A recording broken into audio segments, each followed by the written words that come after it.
네, 자 오늘 불편한 인터뷰 주인공 모셔봤습니다. 이현주 최고위원님 자리해 주셨습니다. 어서 오십시오. 안녕하십니까? 네, 안녕하세요. 네, 우리 시청자 여러분께 인사 한번 부탁드릴까요? 네, 오늘 처음이에요. 네, 그죠? 맞습니다. 네, 많이 보시나요? 아 누가요?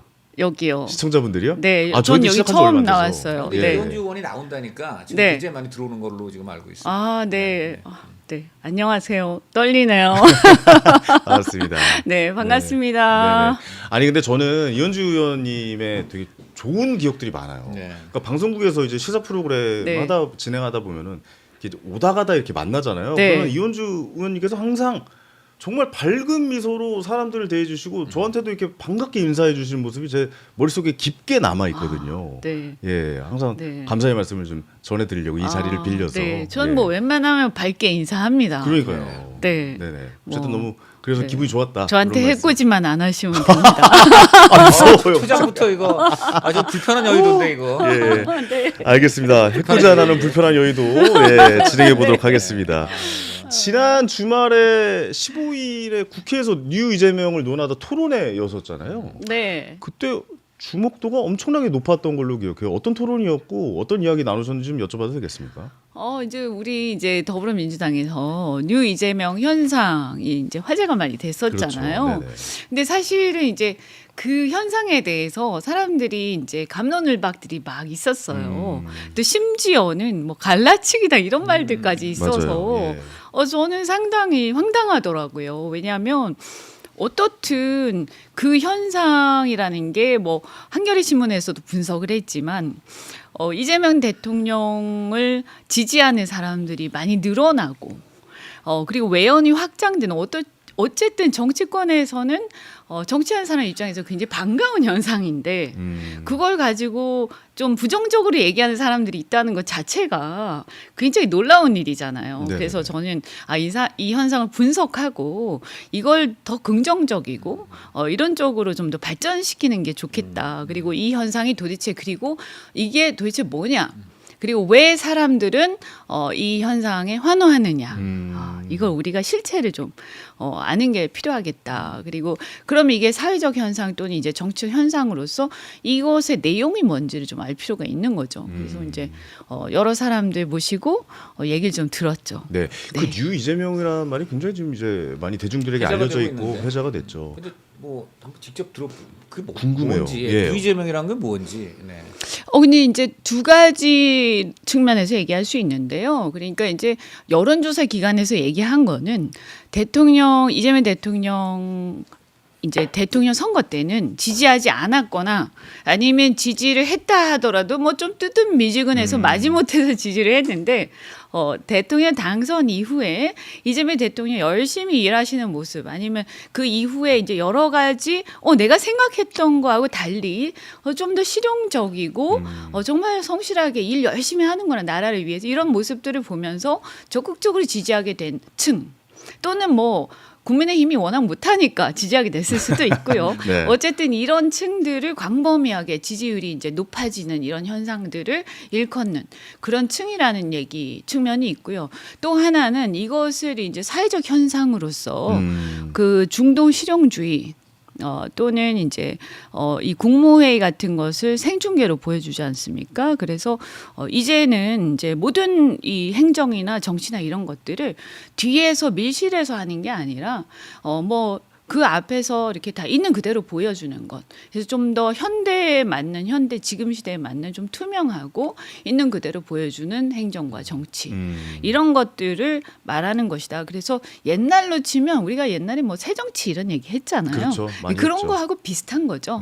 어떻게 보면요. 지금 대통령 지지율이 뭐 60%가 넘어가고 있는 상황에서 이런 실용주의, 일 잘하는 대통령 이건 뭐 이제 많은 분들이 알고 있는 내용인데 그래서 뉴 이재명이라는 단어가 탄생이 된 거고 그런 의미에서 말씀해 주신 것 같고요. 근데 지금 또 그 반대편을 좀 한번 잠깐 바라보자면 약간 좀 불편한 질문이 될 수도 네. 있습니다.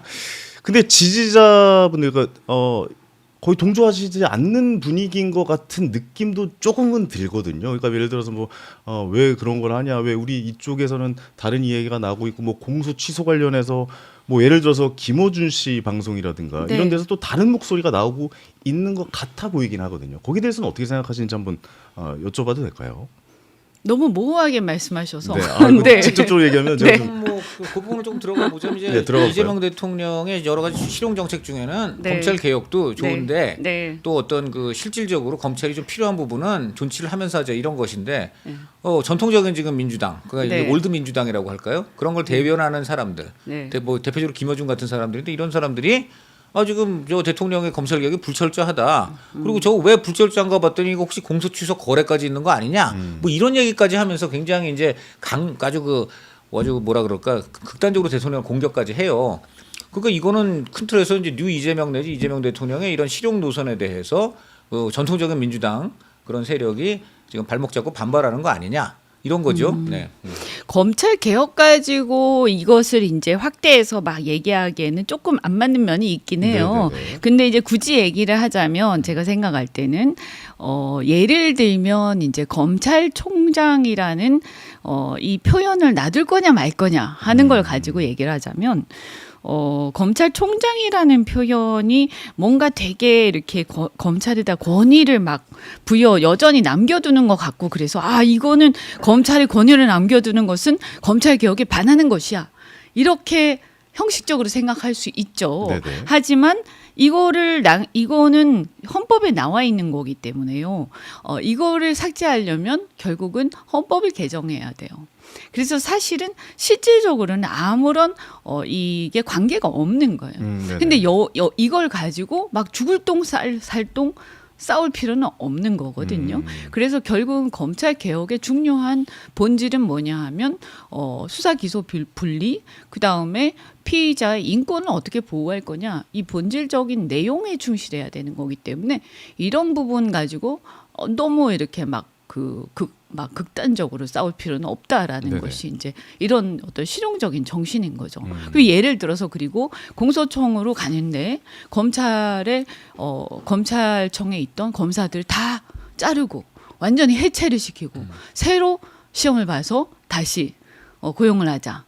이것도 굉장히 예를 들면 옛날에 박근혜 대통령이 해경이 잘못했으니까 해경을 해체시키자. 이거하고 비슷한 거죠. 그래서 이거는 뭔가 이렇게 보면 뭔가 굉장히 극단적인 이런 얘기잖아요. 그래서 네. 우리가 어떤 이상적인 얘기를 할 때 실질적으로 우리가 개혁을 할 때는 이게 실제로 현실 세계 속에서 이게 실현되는 게 중요하지 않습니까? 그래서 너무 극단적인 얘기를 하기보다는 실제로 그 개혁이 구현되는 것이 중요하다. 그래서 진영의 어떤 극단화된 어떤 얘기를 하기보다는 실용적으로 그 속에서 이것을 실현하고 그 개혁이 하나하나 진전되는 것이 더 중요하다라는 게 그 어떤 뉴 이재명의 어떤 그 정신이라고 할 수가 있죠. 그 싸움은 다소 불필요해 보인다라고 생각을 하시는 것 같아요. 그러니까 싸움을 하더라도 네. 지혜롭게 하자는 거죠. 그래서 결국은 뭐냐면 그 싸움에 우리가 목표하는 바가 달성되는 게 중요하다는 네네네. 거죠. 알겠습니다. 유능한 게 중요하다라는 거예요. 현명하게 네. 논란에 대해서 이야기를 나눠보자. 이 정도로 네, 정리를 네, 해보면 네, 될 것 네. 같습니다. 관련 사람만도 했지만 이제 네. 많은 사람이 이걸 굉장히 궁금해하는데 지금 김어준 씨가 제가 봐도 정말 사실이라면 경악할 일이고 근데 사실이 아니라면 대통령이 정말 억울할 일인데 대통령이 마치 공소 취소 거래를 했다는 그런 뉘앙스의 이런 보도를 하는데 정작 정청래 대표가 어저께 막 출연까지 했어요. 이건 뭐냐 말이죠. 그 지금 많은 또 강득구 최고위원 등 그러니까 친명계 의원들은 나 거기 출연 안 하겠다 이러는데 이제 이러니까 아까 지금 뉴 이재명하고도 이게 연결이 돼가지고 정청래 대표하고 정청래 대표가 이제 대통령 이런 뉴 이재명 이런 지금 말한 대로 합리적인 검찰 개혁 이런 거에 대해서 딱 자기는 김어준 출연해가지고 딱 그쪽에 힘 실어주는 거 아니냐 이제 이런 추측도 나옵니다. 어떻게 이런 것들은 좀 보시죠. 근데 이제 자꾸 검찰 개혁하고만 연결시키니까 좀 그런데요. 사실은 아까 그 부분은 이제 좀 다른 문제인데 예를 들어서 공소 취소 거래설이라는 그렇죠. 이제 그것은 이제 음모잖아요. 의혹을 제기했죠. 음모론이고 네. 의혹인데 사실 근거가 없다는 게 밝혀졌죠. 그런데 이제 그런 식으로 여러 가지 얘기들을 근거 없는 의혹을 계속 제기하는 이런 식의 정치 자체가 저는 이제 과거 논법이라고 생각을 해요. 그래서 지금 사람들이 관심 있는 게 뭐냐? 지금 이 시대에 사람들이 관심 있는 거는요. 오늘 아침에도 보니까 다들 이제 유가가 얼마가 될 거냐 이런 데 관심이 현실적인 있어요. 문제에 그렇죠. 관심이 많죠. 그럼요. 네. 그리고 이 전쟁 얼마나 가겠어, 그죠? 그런데 관심이 있는 거예요. 그리고 예를 들어서 우리나라가 이제 그러면 이 속에서 우리가 이 AI 전쟁이 AI 사실은 전쟁에서 AI가 쓰이고 드론이 쓰이고 강대국 간에 극단적인 전쟁이 이루어질 때 한국 사람들이 이 속에서 생존하기 위해서 국가가 어떤 역할을 할 거야. 그렇기 때문에 지금 이런 시대에는 과거처럼 어떤 이념적인 대립이 그렇게 중요하지 않은 거예요. 아니 당장 국가가 중요하고 우리나라가 지금 이 강대국 간의 패권 경쟁에서 만약에 나라가 이 지금 약해서 이게 정말 이 지배당하는 상황이 오면 왜 끝나는 건데 이게 훨씬 더 심각한 상황이라는 거 국민들이 다 알고 있잖아요. 그죠? 그리고 이제 주식 시장은 어떻게 될 거야? 이게 중요한 거 아닙니까? 현실이죠. 근데 예. 그게 현실이잖아요. 네. 그렇죠. 그러니까 국민들이 이런 데 훨씬 더 관심이 있기 때문에 지금 사실은 이런 어떤 근거 없는 음모 가지고 막 시간을 보내는 것 자체에 대해서 네. 굉장히 짜증이 나는 거죠. 그렇죠. 네. 그래서 공소취소 거래소 같은 경우도 공소취소도 형사소송법에 근거가 있어요. 그러니까 공소취소 사유가 되면 공소취소 그렇죠. 하는 거고 사유가 없으면 안 하는 거예요. 근데 그게 아직까지 가타부타 뭐가 나온 게 아닌 거예요. 지금 알아보자는 거잖아요. 국정조사를 해서. 그때 가서 논하면 되는 것이고요. 그래서 거래한다 안 한다 얘기할 필요도 없는 것이고 그게 정책 논점인 검찰 개혁 안 하고 거래 대상이 될 수도 없는 거죠. 네. 그렇죠. 그렇죠. 근데 뭐 이런 걸 왜 지금 와가 벌써부터 거래설이다 아니다 음모를 막 제기하면서 저는 이게 너무 어리석은 얘기를 그렇죠. 하고 있고 맞습니다. 이 음모 자체가 지금 성립하지 않는다 이런 얘기죠. 근데 사실 공소 취소 거래소는 굉장히 큰 이야기잖아요. 그러니까. 네. 어떻게 보면. 근데 이런 이야기가 나왔으면 어느 정도 거기에 대해서 뭐 문제가 있죠. 사과를 그래서 한다거나 이거는 그런 뭐 얘기가 제가 있잖아요. 볼 때는 네. 이거를 그 기자도 이제 문제고요. 네. 어쨌거나 이 진행자도 제지했었어야 된다라고 생각합니다. 네네. 그래서 뭐 고의는 아니었을지 몰라도 그 부분에 대해서 어떤 적절한 제지를 분명히 했었어야 되고요. 그런 점에 대해서는 도의적 책임은 있다라고 도의적 책임이 생각합니다. 있다. 네네, 알겠습니다. 그래서 정말 딱 하나만 더 여쭤볼게요. 지금 유시민 씨가 이 바로 뉴 이재명 이런 분들한테 이거 대통령 나중에 가면 제일 먼저 돌팔매 지라고 등 돌릴 사람들이고 그다음에 이 사람들이 지금 민주당을 갈라치게 하고 있다. 뭐 그리고 원래 전통 민주당 세력은 가치에 충실한데 지금 뉴 이재명 이 사람들은 이익만 챙기는 뭐 이런 사람들이다. 이렇게 지금 아주 공격을 하고 나섰습니다. 어떻게 보시나요? 네. 저는 되게 이해가 안 되는 게요. 그분이 자기가 뭔데 그런 식으로 단정하는 거죠. 아, 유시민이 뭔데 단정하느냐? 그러니까 그런 걸 보면서 예를 들면 우리가요.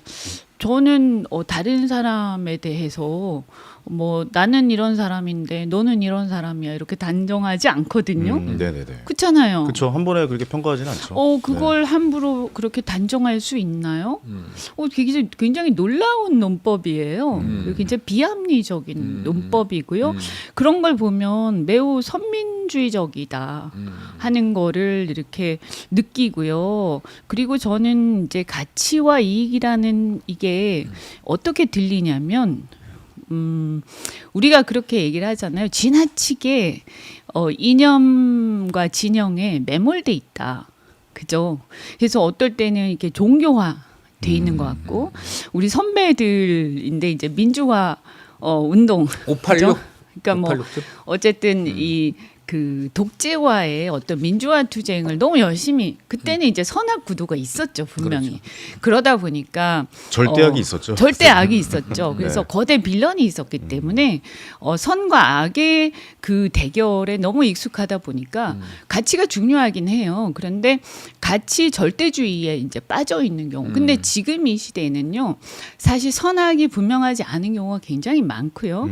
그 다음에 사실 아까도 제가 이란 전쟁을 얘기를 한 것처럼 지금 이 시대에는 사실 국가 간의 경쟁이 굉장히 심각한 상황이고요.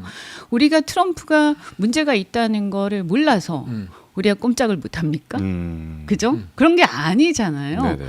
국제사회에서 우리가 문제가 있는 걸 알지만 우리가 힘의 어떤 논리에 의해서 우리 국익을 위해서 대통령이 얘기를 못할 때가 많이 있지 않습니까? 그래서 중요한 건 뭐냐면 국익과 민생이고 사실 이런 경우에는 우리 국민들 입장에서는 사실 이 국가의 이익을 지키기 위해서 우리는 일을 하는 거죠. 그리고 우리 공동체 이익을 위해서요. 그래서 다만 이제 사익과 공익은 철저히 구분을 하죠.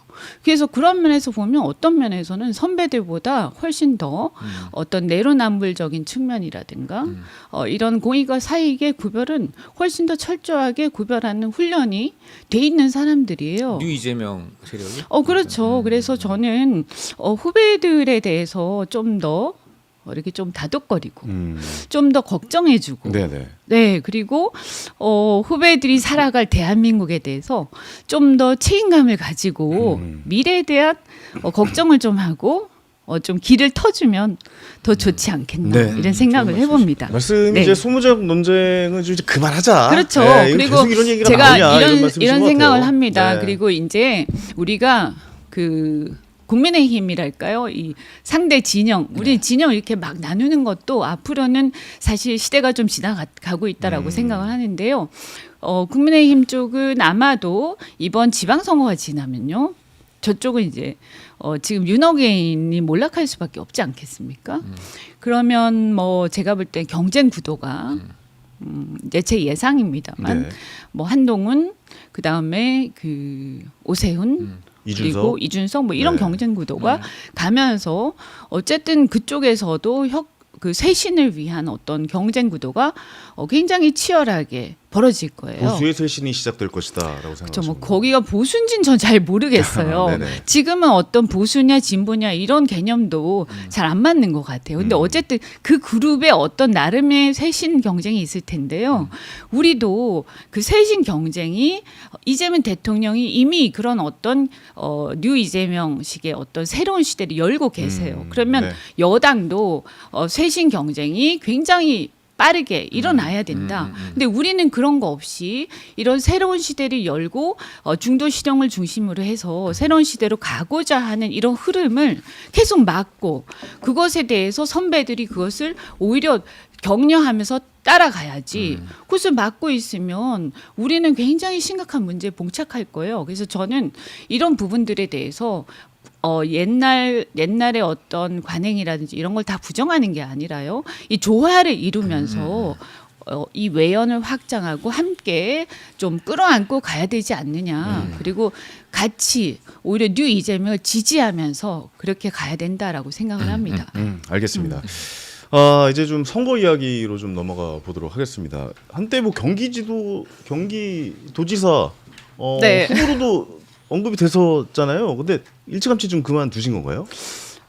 제가 이제 네. 이게 이게 우리 당이요 6개월인가 전에 최고위원을 그만둬야 돼요. 선거를 나가려면요. 그래서 이제 그러면 다 그만두면 그러면 최고위원들이 전부 다 그만둬야 되잖아요. 네네네. 그래서 이제 서로 눈치 보면서 네가 그만둘래, 네가 나갈래 막 이러고 있었는데, 그래요? 네. 예. 그런데 보니까 김병주 최고위원 나간다고 그러고 경기도지사, 네. 그리고 한준호 최고위원 나간다고 그러고, 그럼 저까지 나가면 3명 나가는 그러네요. 거잖아요. 네네네. 그리고 전현희 최고위원은 서울시장 나간다고 그러고, 그리고 4명 나가는 거지 않습니까? 그럼 다 나가네 이렇게 되는 지도부 거예요. 붕괴되는 거 아닌가? 그렇게 되면? 뭐 약간 그런 얘기도 네, 있었고요. 네, 네. 그런데 붕괴까지는 아니고 한 명인가 남는 분위기였어요. 아슬아슬하게. 네, 그래서 제가 그러면 우리가 이렇게 다 나가면 안 되니까 그리고 지켜야 어차피 된다. 다 예. 나가봤자 다 되지 않잖아요. 그래서 가위바위보를 하자 뭐 이런 얘기도 있었고. 그래요? 그래서 가위바위보 우스갯소리로? 농담이죠. 농담이죠. 농담인데. 우스갯소리로. 이거 했으면 재밌. 사실이면 되게 재밌. 기사 그래서 꺼내는데. 이제- 설마 그렇게 했겠습니까? 그래서 이제 저는 한준호 최고위원하고 친하거든요. 네, 그렇죠. 예, 예. 네네. 나이는 뭐 제가 조금 더 윈데, 네. 이제 뭐 한두 살 윈데요. 그래서, 제가 이제 둘이서 단판을 지었죠. 근데 이제 한준호 최고위원이 굉장히 의지가 강하더라고요. 네네네. 그래서 저는 또 복당한 지도 얼마 안 됐었잖아요. 그렇죠. 예. 그래서 그러면, 먼저, 나가시라. 나가고, 네. 나는 그러면 지도부를 지키겠다. 이렇게 서로 이제 역할을. 그렇군요. 그러면은 제가 한번 뭐 이렇게 생각을 해봐도 되나요? 그러면 한준호 후보에게 네. 힘을 좀 실어 주신 거라고 저희가 생각을 해봐도 될까요? 뭐 약간은 그런 의미도 있죠. 네네네. 약간 그런 의미도 있다. 뭐. 근데 근데 이제 뭐 그렇다고 대놓고 제가 뭐 지금 최고위원이니까 네네네. 중립 의무가 있죠. 네. 그렇죠. 그러면 한 가지만 더 여쭤볼게요. 저는 이원주 의원 이제 3선이시고 네. 다음이 좀 궁금하거든요. 그러면 이원주 의원님 같은 경우는 이제 차기 법사위원장이라든가 이런 것도 왜 노력을 갑자기 법사위원장 아니 이제 다음이 좀 궁금해서 좀 생각을 해보셔도 아니, 그 되지 밖에 여러 가지 소리 않을까라는 좀 생각도 들어요. 원내대표도 있고 원내대표도 심지어는 있나요? 최근에 엄청 떠가지고 대표 나가는 거 아니냐 뭐 이런 얘기도 있어요. 당 대표까지. 네, 예, 뭐 예. 좀 다양한 선택지가 열리고 있는 것 같은데 어떤 말씀을 생각을 좀, 하고 계신지 궁금합니다. 글쎄요. 뭐 이제 저는 이제 근데 제가 참고로 법사위원은 한 번도 안 했습니다. 아, 법사위원 변호사 안 하셨군요. 자격은 있지만. 그렇죠. 네네네. 네, 제가 그 국회의원을 하고서요. 네. 사실 저는 변호사 자격은 있고 제가 또 그러다 보니까 법사위 쟁점에 대해서 방송 나와서 물어보면 얘기는 많이 합니다만 적극 대답을. 저는 사실은 민생과 경제에 관심이 많아. 아까도 말씀드렸잖아요. 아까 뉴 이재명 얘기하면서 그럼요, 예. 실용주의 그리고 이 국회가 국민의 이 먹고 사는 문제를 해결하는데 집중해야 된다고 항상 생각하는 사람이에요. 그리고 이 검찰과 법원의 어떤 이슈가 국회에서 사라질 때 대한민국이 진짜 선진국이 된다라고 생각합니다. 물론 지금은 개혁이 아직 끝나지 않아서 그런 거지만 빨리 마무리해야 된다고 생각하고 있고요. 네.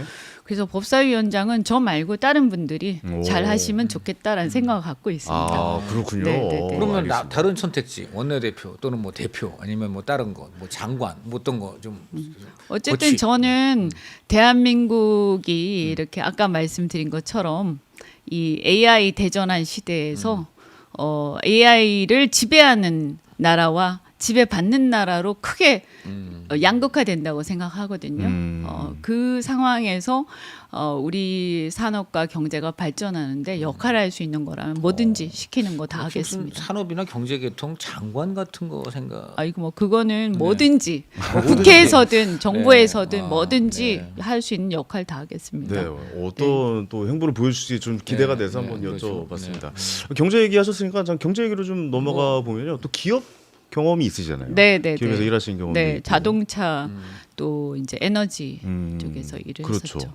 요즘에 뭐 경제 산업 문제 꾸준히 목소리 내주고 계시고 또 중동 사태라는 외생 변수 속에서 정부 여당이 당장 집중해야 될 과제 지금은 뭐에 좀 집중해야 될 때라고 보십니까? 일단 유가 안정이 제일 중요한데 유가 안정, 그래서 예. 사실 저는 뭐 이렇게 가격을 정부가 통제하는 게 시장 경제에서 바람직한 건 아니지만 네네. 지금 상황은 불가피하다라고 생각합니다. 지금 어쩔 수 없는 네, 상황이다. 네, 어쩔 수 예. 없는 상황이죠. 외계인이 침공했으니까 다 힘을 합해야죠. 그럼요. 예, 비상 예. 상황이잖아요. 그래서 최고 가격제를 한 것은 잘했다라고 생각하고요. 빨리 이제 전쟁이 끝나는 게 중요하고요. 네.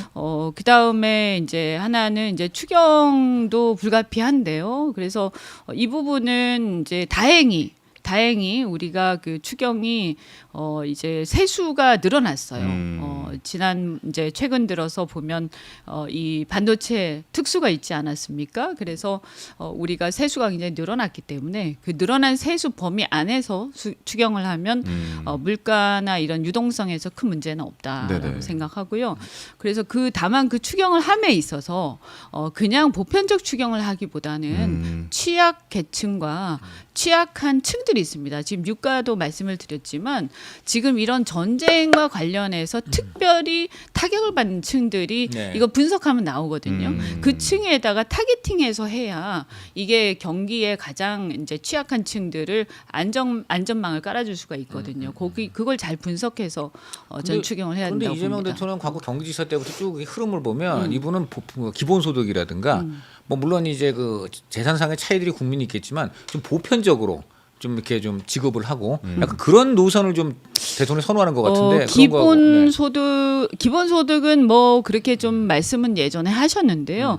이번에 아마 추경하실 때 발언하신 걸 보면 이 그 취약층과 이런 어떤 그 경기에 타격을 받는 층에 타겟팅해서 추경을 해야 된다고 말씀하신 걸로 알고 좀 있습니다. 그런 쪽으로 좀 약간 노선을 조금 네, 그러니까 조정한다 봐도 이 되겠습니까? 제가 말씀드린 것처럼 중도 실용주의를 그 취하고 방안이니까. 계시고 이게 정책의 효과가 어떻게 가장 극대화되느냐를 이제 잘 많이 보시기 때문에 네네. 저 이재명 대통령께서 가장 훌륭한 것 중에 하나가요. 제가 이렇게 대표하실 때 옆에서 쭉 보면 그분이 이렇게 처음에는 자기 노선이나 기존에 해오시던 거를 좀 고집을 하실 때는 하세요. 근데 하시다가 이게 아닌 것 같아. 그러면 바꾸시죠. 예. 바로. 예. 바꾸십니다. 예. 예를 들어서 가장 대표적인 게 탈원전이잖아요. 맞아요. 네. 예. 그거 대표하실 때 저도 굉장히 논쟁 많이 했거든요. 아. 예. 그랬는데 조금씩 이렇게 논쟁하시면서 토론하시면서 또 지켜보시고 실제 이제 예를 들면 다른 나라 상황들이라든가 그다음에 AI 같은 경우에 대전환하고 하는 상황에서 전력 소모 굉장히 많잖아요. 그리고 이 시대가 지금 바뀌고 있지 않습니까? 그렇죠. 그다음에 국민 여론이 바뀌잖아요. 그러면 생각을 좀 바꾸세요. 그게 굉장히 굉장히 흥미로운 합리적인 대목인데 부분이 있습니다. 그 사실 국민들이 괜히 유심히 봤어요. 그 문재인 네. 대통령 때 너무 좀 비합리적인 탈원전을 해가지고 뭐 영화 판도라 보고 한번 저렇게 꽂혔나 뭐 이런 논쟁까지 있었는데 그러니까 이제 같은 민주당 대통령인 이재명 대통령은 어떻게 할까 굉장히 관심을 가졌는데 원전은 간다는 것 때문에 많은 국민들이 안도도 하고 점수를 좀 줬습니다. 그런데 이렇게 들어보니까 우리 이현주 의원하고의 논쟁이 있었다니까 이현주 의원의 어떤 설득 포인트가 먹힌 게 아닌가 하는 생각도 드는데 어떤 부분을 대통령한테 강조했고 대통령이 그걸 수용한 것 같습니까? 그러니까 지금 이제 세계 패권 경쟁 시대에서 이 AI 대전환을 제대로 하지 않으면 우리 대한민국이 생존이 어려워지는데 AI. 그렇죠. 근데 그 AI에 있어서 품질과 가격 경쟁력을 결정하는 가장 핵심적인 게 전력이거든요. 그런데 그게 불가능하죠. 그걸 원전을 맞추기가. 빼면, 그럼요. 네. 그 얘기 대통령한테 하니까 네. 대통령이 솔깃하신 것 같네요. 뭐 그 한 번만에 딱 된 건 아닌데요. 여러 번 얘기했네. 그 다음에 오. 대한민국에서요 원전 생태계가요 이 생태계에 종사하는 노동자들의 숫자가 어마어마합니다. 왜냐하면 대한민국이 이 기간이 원전 생태계의 그 기간이 뭐 거의 한 몇십 년에 걸쳐서 형성된 거고 우리의 경쟁력이라는 게 거의 세계 최고거든요. 그래서 이게 미국에도 지금 수출하는 거 아닙니까? 그래서 이 부분에 있어서도 대선 때도 그렇고 지금도 그렇고 이 뉴 이재명 세력 중에 또 하나가 이쪽의 노동자들 입장에서 사실은 그동안 국민의힘을 지지를 한 분들이 많았어요. 왜냐하면 그 전에도 민주당 지지하다가 탈원전 한다고 그러니까 자신들의 생존 문제잖아요. 그렇죠. 그래서 돌아섰다가 다시 또 이재명 대통령이 진정성을 보이시니까 지지하는 걸로 돌아서신 분들이 계세요. 근데 이제 반대로 민주당의 탈원전주의자가 많잖아요. 네. 그 지지층이 이제 그런 게 있는데 그런 분들하고는 또 이제 어떻게 보면 좀 척을 지는 문제가 있으니까 대통령 그분들 부담이 있을 중에서 텐데. 서운해하시는 분들도 계세요. 네. 그러니까 그건 어떻게 해소하고 있습니까? 그런데 그 문제는? 사실은 그분들도 지금 시대가 변해가니까 이해하시는 분들도 계시고 예를 들어서 지금 독일의 총리 같은 경우에도 지금 독일 산업이 다 죽어가잖아요. 그래서 독일 총리가 얼마 전에 그 반성하는 얘기를 하셨거든요. 근데 그건 뭐냐하면 어떤 이념의 문제가 아니라 시대가 변한 거고 자신의 생각이 그때는 그랬지만 지금 와서 보니까 그게 잘못됐구나. 그리고 여전히 이제 그때 어떤 안전성의 문제나 이런 것들은 지금 소홀히 하자는 게 아니고 그건 더 기술을 발전시켜서 제대로 하자라는 거니까요. 네, 알겠습니다. 그러니까 변화에 맞게 미래 먹거리가 또 바뀌니까 그렇죠. 바뀌는 변화에 네. 맞게 잘 적응해 나가고 네네. 다르게 이렇게 행동하는 그렇죠. 것이 중요한 계속 것이다. 공부하고 계속 라는 것 훈련하면서. 같습니다. 예, 예. 예. 그게 바로 뉴 이재명이다. 네네. 라는 말씀이신 그런 것 같아요. 거죠. 이게 그 경제 이야기 조금만 더 들어가 뭐 많이 보겠습니다. 하세요. 예, 예. 제가 많이 질문했으니까 많이 하셔요. 알겠습니다. 네, 네. 아무래도 그 민주당의 경제 이야기를 하면 좀 규제 이야기가 많이 나올 때가 있잖아요. 네. 그러니까 그런 이미지가 좀 있어요. 네. 그럼 말씀하셨다시피 이 규제라는 것도 변화에 맞게 계속해서 바뀌어가고 달라질 것이라고 우리가 이해를 하면 되는 겁니까? 그렇게 볼 수도 있죠. 네. 네. 더 뭐 강화되는 부분은 강화할 수도 있고 또 좀 완화할 부분은 완화할 수도 있고 네네네. 그렇겠죠. 네. 세금 부분도 그렇게 이해를 해야 되는 네, 걸까요? 네, 네, 뭐 그럴 수 있죠. 예를 들어서 뭐 과거에 보면 이제 우리가 그 자본시장을 좀 더 육성하고 활성화하기 위해서 금투세 같은 것은 폐지를 했잖아요. 네네네. 그죠? 근데 또 한편으로는 정책적으로 머니무브를 통해서 자본시장 좀 더 활성화시키고 좀 더 생산적인 이제 자금을 갖다가 유동성을 부동산 시장에서 보다 더 자본시장으로 더 이렇게 유도하기 위해서 네네. 이 아무래도 자본시장 쪽에 이 세금을 갖다가 더 완화를 한 거죠. 예, 그렇게 보시면 되는 거죠. 변해가고 있는 모습을 네네네. 직접 보여주고 예, 계시다. 그렇게 예. 정책을 통해서 유도를 한 거죠. 예. 그냥 막 이렇게 응징하듯이 막 감정적으로 혹은 이념적으로 하는 게 아니라 네. 목표를 가지고 하는 거죠. 목표가 정확하게 정해지고 네. 그에 따른 변화를 네. 시도하고 계시다. 이 정도로 정리해 보면 될 것 같습니다. 조금 불편한 질문 드려도 됩니까? 네네 뭐. 네네. 지금까지 불편한 질문 하나. 일각에서 의원님이 이제 당을 뭐 이제 거쳐가신 네. 부분도 좀 있잖아요. 그런 이야기도 좀 나와요. 그러니까 여러 진영을 좋게 말하면 이제 두루두루 여러 진영이 아니라 두 예. 진영을 예. 이제 그러니까 보수 진영에 갔다가 다시 왔죠. 네. 그런데 여전히 저는 보수 뭐 정치적으로 보면 중도 보수 성향이죠. 네. 중도 보수 성향을 가지고 네, 뭐 있는 굳이 따지자면 근데 지금 제가 볼 때는 지금의 시대는 이제 중도 실용주의 시대로 가고 있기 때문에 사실 어떻게 보면 정반합이라고 해야 되나요? 그러니까 처음에 저는 이제 중도 실용주의 성향이지만 왜냐하면 기업에 있었기 때문에 그렇지만 이제 민주당에서 정치를 시작을 했고 그렇죠. 민주당에서 정치를 시작한 것은 저는 원래 기업인 집안 출신이에요. 아버지께서 이제 네. 조선 해운 집안을 그러시군요. 예, 오, 조선 네네. 해운 회사에 또 이제 임원도 하시고 이런 집안에 있었는데 그 IMF 때 그 부도가 나서 굉장히 어려웠었거든요. 그래서 그런 어떤 그 어려운 환경이라든가 이런 거에 대한 분노 이런 게 좀 있었기 때문에 사실은 그 당시에는 이제 약자에 대한 어떤 측은지심 이런 것도 있었고 또 국가에 대한 국가의 책임 이런 거에 대한 이제 정치 입문의 계기가 있었어요. 그래서 민주당을 갔는데 이제 가서 보니까 이제 저는 좀 이렇게 제가 그 당시에는 굉장히 그 운동권 어떤 그런 그 성향이 강했어요. 민주당이 그 당시에는 지금보다 훨씬 더. 586 세대들이 예, 좀 그게 이제 그 많이 당시에 주류로 이제 있었죠. 주류로 강해 있을 때, 보이는데. 뭐 하여튼, 그때 더 강했다. 네, 더 강했죠. 네네. 그래서 이제 완전 강했죠, 그때 사실. 그때는 예. 아주 피크였어요. 예. 그래서 그때 정말 힘들었고 여러 가지 사정이 있었지만 그런 여러 가지 갈등 때문에 나는 이제 이 성향이 안 맞구나. 왜냐면 저는 X 세대거든요. 그래서 또 정치 이제 노선이나 이런 것 때문에 이제 나와서 보수 정당으로 가서 이렇게 그렇죠. 했는데 또 그렇다고 해서 제가 뭐 윤어게인 그죠? 네 이거는 또 아니잖아요, 네. 그죠? 뭐 저는 이제 민주 보수라고 제가 얘기를 하거든요. 민주보수. 네, 오, 예, 예. 민주 보수. 예를 들면 김상옥 같은 경우도 김상욱. 네 민주 보수고 사실은 이제 신익유 변호사나 이런 분들도 민주 보수라고. 이준석 대표도 민주보수입니까? 그러면 어떻게 봐야 돼요? 뭐 제가 볼 때는 네. 뭐 비슷하죠. 비슷합니까? 그러니까 제가 생각할 때는 사실은 X세대 이하는 그 보수라고 해도 다 민주 보수지. 네. 저도 민주보수인가요? 그럼 어떻게 되는 거죠? X세대.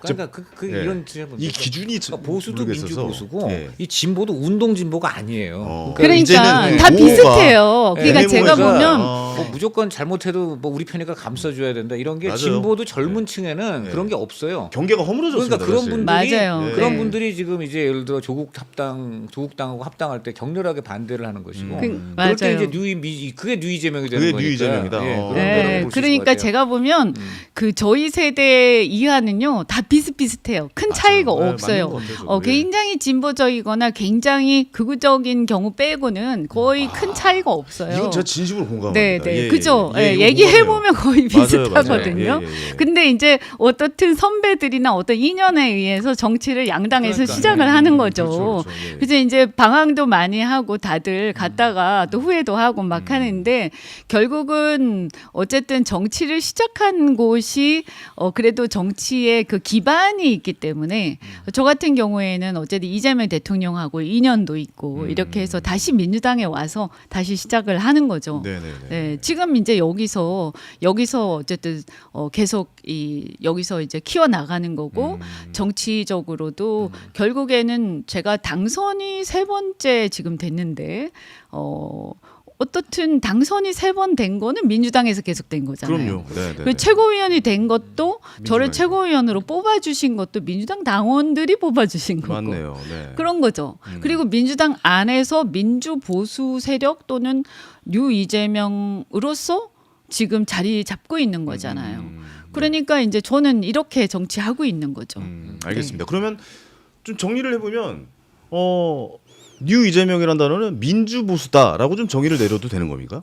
뭐 너무 정의하시려고 그러는 거 아니에요? 너무 정의로 가는 겁니까? 보수도 있을 것이고 네, 네네. 뭐 중도 중도 중도 실용도 있는 있을 거고 것이고. 중도 네. 보수도 있는 거고 그런 뭐 걸다 그다음에 담아내는 그릇이다. 경제 보수도 있는 거고 아. 뭐 여러 가지가 있겠죠. 지금 네, 국민의힘이 온건 진보도 맞아요. 있을 수 있고요. 네네네. 근데 중요한 거는 제가 생각할 때 어쨌든 이제 과거의 어떤 시대를 단절하고 새로운 시대로 나아가고자 하는 이재명을 지지하는 이재명 대통령을 지지하는 민주당의 어떤 변화를 바라는 세력들 또는 그 사회적 현상들 뭐 이런 거라고 볼 수도 있겠죠. 네. 조금 알겠습니다. 거칠게 하면은 이재명 대통령은 지지하는데 지금 정청래 대표나 옛날 586이 이끄는 그게 또 민주당은 굴러가요, 또. 아니 그거 맞아. 아니 그거 왜 얘기를 하냐면 네. 뉴민주당이 지금 대통령 지지율은 60%인데 민주당 지지 40%잖아요. 네네. 요 20% 차이가 뭐냐? 요게 뉴 이재명이다. 이렇게 얘기하는 사람도 있어요. 뭐 그거는 그렇고 네. 뭐 개인적으로는 근데 저도 마지막 질문 하나 드리고 하십시오. 싶은데 예.